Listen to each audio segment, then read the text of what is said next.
Hello and welcome to Crafty Concepts with Erin. Today we're going to put together a single page scrapbook layout. I have this picture of two of my sisters and I, and we're surrounded by fall leaves, so I thought this autumn air stamp would be perfect. This is a really fun fall inspired stamp, and you can see there's all sorts of fun sentiments on there, and just like that, summer turned into fall.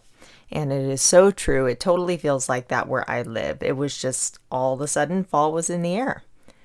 So I have some leftover scraps from the Hawthorne collection, and then I've added a few sheets of cardstock.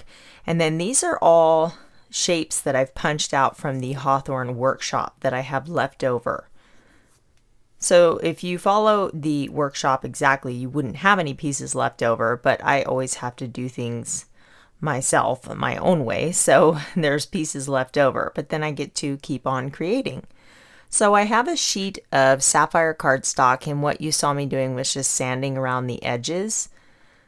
And now I'm putting my photo on a couple different photo mats. I have a piece of white daisy, and then this is the sage cardstock, and I'm just using that sapphire ink to darken the edges just a little bit and give it some dimension. And then I'll layer all these photo mats together. So I'm just going to roughly place my patterned paper here. I have an idea for this layout, and I don't want to adhere anything down until I put the title on because I'm going to do some embossing. So I was playing with the different colors, and I've decided there's a lot of green in the photo, so I'm going to go with the green pattern side of that paper.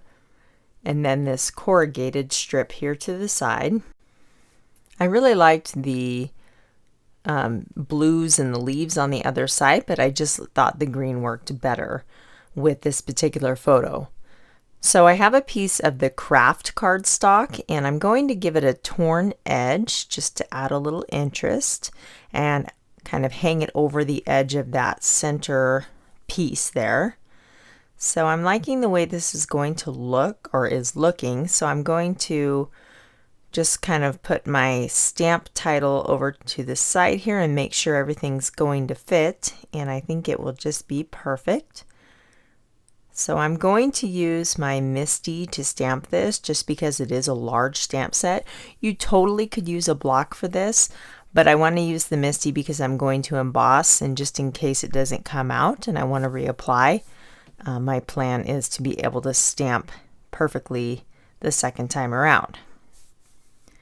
So I'm just using my anti-static pouch, and then I'm going to use my Versamark ink and ink up this stamped image, and then we'll just close the Misty door, and hopefully it'll come out perfectly. It's hard to see, but looks like it did there. So now we're ready for embossing, and I'm just going to use white embossing powder. And I really like to do this, especially on a dark cardstock background. It just, I really like the way it turns out. So we'll just go ahead and heat set that. Now I have a confession to make. When I went back to stamp it a second time with my Versamark ink, after having set the embossing powder, my paper warped just enough to where my stamped image didn't line up again. So I've seen other people use the Misty where they're able to do that after embossing, so I'm going to have to do a little research and figure out why that didn't work out for me. Other than that, I do enjoy having the Misty stamping platform. It's been pretty helpful.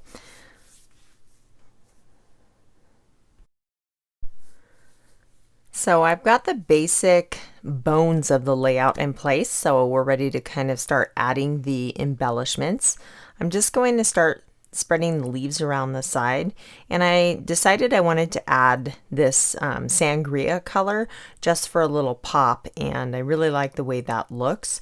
So I'll be sure to incorporate more of this color around the page by using the sangria colored inks.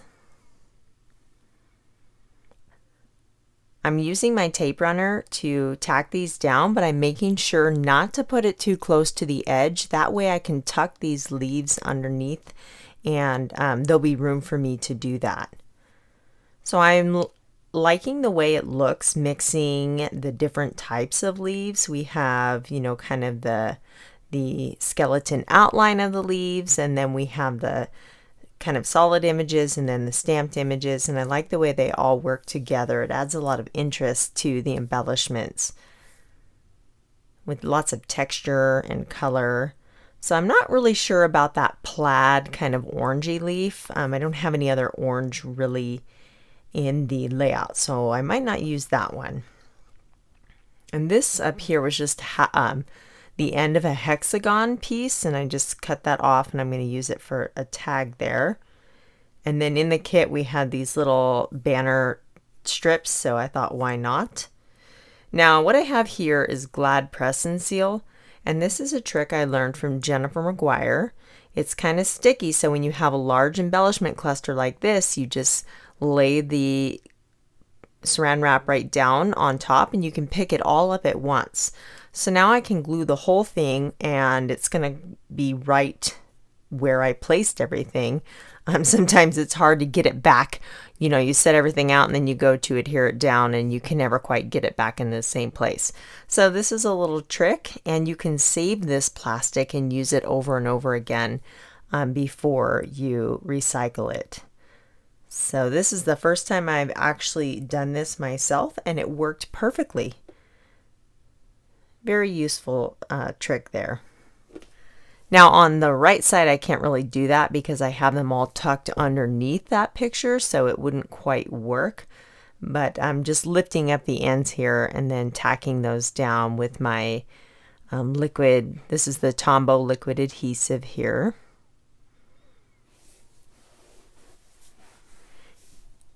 And there you see I have kind of 3 points of that sangria that make kind of a visual triangle about the kit page. We have the leaf on the left, one on the right, and then up top we have that burgundy or sangria tab there. So I just used a little of the dimensional tape to pop that Life is Good sentiment up. And then I'm getting everything else tacked down into place. I've went ahead and printed my journaling out on my computer, and I'm just going to arrange this in the lower area of this page. I like using the strip adhesive because it doesn't cover up all the pretty papers in the background. So basically what my journaling reads is, every November my sisters and I spend a long weekend together. It's 3 days filled with scrapbooking, laughter, good food, and lots of memories. I truly cherish these crafty get-togethers and am thankful to have so many close friends and family to share this hobby with. November of 2017. I highly recommend, if you have a group of scrapbooking friends, that you guys make the time to get together and scrapbook together. It can be a lot of work to haul all of your crafty stash with you, but we set up for 3 days and we just pre-make our meals so we don't have to worry about it, and it is just so much fun. I can't believe the time just flies, and we just work on our albums and make cards and just really enjoy our time together, and it's so much fun. So I'm just adding a few little sparkle embellishments. They look almost black, but they are actually kind of a amber color there.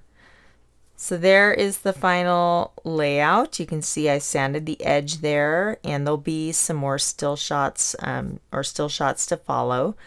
So if you like this stamp, it is the October stamp of the month, and it's only $5 with any $50 purchase. So I'll have all the information in the description below, but again, this is only available for the month of October. So be sure to place your order soon and take advantage of this wonderful $5 deal. If you like this video, please consider subscribing and click the bell icon so you don't miss what's coming up next week. Thanks for watching. We'll see you soon.